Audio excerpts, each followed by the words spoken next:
नमस्कार दोस्तों, स्वागत है आप सभी का आपके अपने यूट्यूब चैनल पर। तो आज हम भारत के भूगोल के बारे में कुछ जानेंगे। तो टॉपिक लेते हैं हम भारत का उपवा तंत्र। तो उपवा तंत्र में हम नदियों को देखेंगे। तो सबसे पहले नदी आती है सिंधु नदी। सिंधु नदी का उपनाम क्या है? इंडो इंडस नदी, सिंगी खबान, सेरमुख। और सिंधु नदी का उद्गम कहाँ से होता है? तिब्बत से। मानसरोवर झील है और बोखरजू हिमनद से उद्गम होता है। और प्रवाह होता है, ये सबसे पहले तिब्बत से निकलती है, तिब्बत से भारत में प्रवेश करती है, भारत से पाकिस्तान में बहती है। और सिंधु नदी की लंबाई है वो 2880 किलोमीटर है। निकास होता है वो अरब सागर में होता है सिंधु नदी का। अब सिंधु नदी का भारत में प्रवाह देखते हैं। ये नदी होती है, सिंधु नदी है जो तिब्बत में उत्तर पश्चिमी में बहने के बाद में भारत में दमचोक है लद्दाख के अंतर्गत के निकट प्रवेश करती है। तो ये भारत में कहाँ से प्रवेश करती है? ये भारत में दमचोक स्थान है लद्दाख का, वहाँ से प्रवेश करती है भारत के अंतर्गत। और ये नदी है, सिंधु नदी है वो लद्दाख और जास्कर श्रेणी के बीच में प्रवाहित होती है।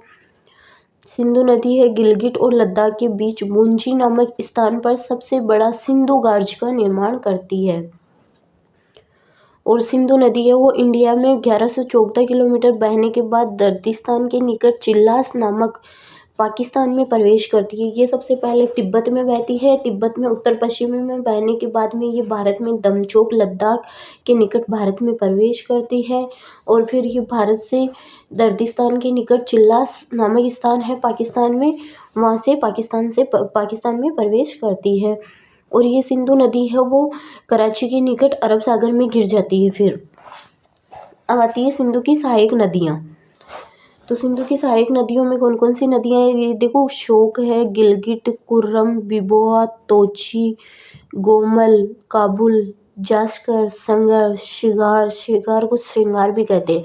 और पंचनद 5 नदियों का समूह होता है, उसे पंचनद कहते हैं। उसमें है झेलम, चिनाब, रावी, व्यास और सतलुज। ये सभी नदियाँ वो सिंधु की सहायक नदियाँ हैं। फिर बात आती है सिंधु नदीगर्म के जल के बंटवारे को लेकर 1960 के अंतर्गत भारत और पाकिस्तान के बीच में सिंधु जल समझौता हुआ था। और ये सिंधु जल समझौता है वो हमारे जो भारत के प्रधानमंत्री ही थे पंडित जवाहरलाल नेहरू, पाकिस्तान के प्रधानमंत्री अयूब खान और विश्व बैंक के बीच में हुआ था। इसके बाद में आता है इस समझौते के अंतर्गत क्या हुआ था? सिंधु जल समझौता हुआ था ना, इसके अंदर हुआ था सिंधु नदी का जो जल है उसका 80% उपयोग है वो पाकिस्तान करेगा और शेष 20% है वो इंडिया करेगा इसका उपयोग। अब इसके आगे आता है बिस्ट दोआब। बिस्ट दोआब है वो सतलुज और व्यास नदी के बीच में है। बारी दोआब है वो व्यास और रावी नदी के बीच में है। ये दोनों परियोजना है वो भारत के अंतर्गत है। और फिर रचना दोआब है वो रावी और व्यास दोनों नदियों के बीच में है। छाछ दोआब है वो चिनाब और झेलम के बीच में है। सिंधु सागर दोआब है वो झेलम और सिंधु के बीच में। ये तीनों की तीनों परियोजना वो पाकिस्तान के अंतर्गत है। अब सबसे पहले सिंधु की सहायक नदियों में हम लेते हैं झेलम नदी को। तो झेलम नदी है, झेलम नदी का उद्गम होता है वो ये जम्मू कश्मीर में पीर पंजाल श्रेणी में बेरीनाग झरने के निकट शेषनाग झील से ये निकलती है। तो झेलम नदी कहाँ से निकलती है? झेलम नदी है वो जम्मू कश्मीर में पीर पंजाल श्रेणी है, उसमें बेरीनाग झरना है, उस बेरीनाग झरने के निकट शेषनाग झील है, उससे ये निकलती है। फिर झेलम नदी है वो भारत और पाकिस्तान के बीच में अंतर्राष्ट्रीय सीमा बनाती है। और यह अंतर्राष्ट्रीय सीमा है ये मीरपुर से मुजफ्फराबाद तक है। फिर झेलम नदी में क्या होता है? झेलम नदी है वो जम्मू कश्मीर में बहने के बाद पाकिस्तान में प्रवेश करने पर बांसमंगल गार्ज का निर्माण करती है। तो ये गार्ज का निर्माण कहाँ करती है? ये पाकिस्तान में प्रवेश करते ही बांसमंगल गार्ज का निर्माण करती है। और झेलम नदी पाकिस्तान में बहने के बाद जग नामक स्थान पर चिनाब में मिल जाती है। झेलम को पाकिस्तान में क्या नाम से जाना जाता है? नीलम के नाम से जाना जाता है। झेलम नदी पर जम्मू कश्मीर में 3 परियोजनाएं हैं, तुलबुल परियोजना, उड़ी परियोजना और किशन गंगा परियोजना। ये जो इनमें से किशन गंगा परियोजना है ना, इसका विरोध पाकिस्तान करता है। और पाकिस्तान में ये झेलम नदी है उसके ऊपर मंगला डैम बनाया गया है, झेलम नदी के ऊपर बनाया गया है ये। और उसके बाद में आती है चिनाब नदी। तो चिनाब नदी में हम देखें, चिनाब नदी का नाम भी अस्किनी है, दूसरा नाम अस्किनी के नाम से भी पुकार सकते हैं हम चिनाब को। चिनाब नदी है, इसे चीन नदी भी बोलते हैं। तो इसका ये है हिमाचल प्रदेश में चंद्रभागा के नाम से जानी जाती है। ये चिनाब नदी है, ये हिमाचल प्रदेश में चंद्रभागा के नाम से जानी जाती है। और चिनाब नदी है, ये सिंधु की सबसे बड़ी सहायक नदी है। और इस नदी की दो धाराएं हैं, चंद्र और भागा।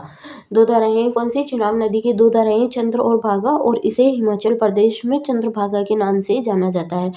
और ये जो दोनों धाराएं हैं, चंद्र और भागा, ये बारालाचा दर्रे से निकलती है और हिमाचल प्रदेश में केलांग में तांडी नामक स्थान पर मिल जाती है।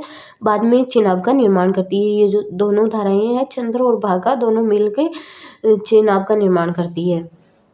फिर चिनाब नदी है, वो जम्मू कश्मीर में पीर पंजाल श्रेणी के समानांतर बहते हुए किश्तवाड़ के निकट गहरे गार्ज का निर्माण करती है। इसके आगे अखनूर से मैदानों में प्रवाहित होती हुई पाकिस्तान में मिठनकोट के निकट सिंधु में मिल जाती है। ये कौन सी नदी है? चिनाब नदी है। चिनाब नदी है, वो हिमाचल प्रदेश में चंद्रभागा के नाम से जानी जाती है और ये सिंधु की सबसे बड़ी सहायक नदी है। और इसकी दो धाराएं हैं, चंद्र और भागा। ये दोनों धाराएं हैं, वो हिमाचल प्रदेश में जो बारालाचा दर्रा है उससे निकलती है और फिर हिमाचल प्रदेश के केलांग में तांडी नामक स्थान है उसमें मिल जाती है। फिर ये दोनों मिलकर चिनाब का निर्माण करती है। फिर ये चिनाब नदी है, ये जम्मू कश्मीर में पीर पंजाल श्रेणी के समानांतर बहते हुए किश्तवाड़ के निकट गहरे गार्ज का निर्माण करती है। फिर ये अखनूर से मैदानों में प्रवाहित होती हुई पाकिस्तान में मिठनकोट के निकट सिंधु में मिल जाती है। और जम्मू कश्मीर में इस नदी पर कई परियोजनाएं हैं। कौन सी नदी पे? चिनाब नदी पे कई परियोजनाएं हैं, जिनमें सलाल परियोजना, धुलस्ती परियोजना, बगलीहार परियोजना। तो ये सारी परियोजना है, वो चिनाब नदी की परियोजना है। वीडियो अच्छा लगे तो लाइक शेयर एंड सब्सक्राइब जरूर करें। इससे आगे हम कल पढ़ेंगे। Thank you.